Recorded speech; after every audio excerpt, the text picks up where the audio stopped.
ஏதாவது ஒரு 2-3 நீங்க ஃபாலோ பண்ணாலே கட்டாயமா வீட்டில் இருந்த மாதிரியே நீ பெயினை கம்ப்ளீட்டா ரிலீவ் பண்ண முடியும். திரும்ப திரும்ப வராத அளவுக்கு அந்த நீயை நம்ம ஃபிக்ஸ் பண்ண முடியும்.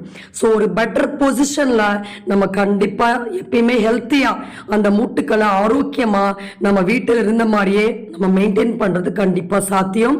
சரி, இப்ப இந்த மூட்டுகள் வயது காரணமா தேய்மானம் அடையுது அப்படின்றது நமக்கு தெரிஞ்ச விஷயம்.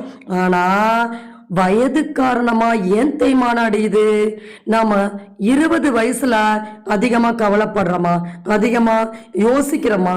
அப்ப 20 வயசை தாண்ட தாண்ட ஏன் நமக்கு வயசு ஆக ஆக அதிகப்படியான கவலை, அதிகப்படியான யோசனை, அதிகப்படியான சிந்தனைகள், இப்படி நம்ம மனதை போட்டு அழுத்த அழுத்த 50-60 வயசுல வர வேண்டிய முட்டு வலிய 35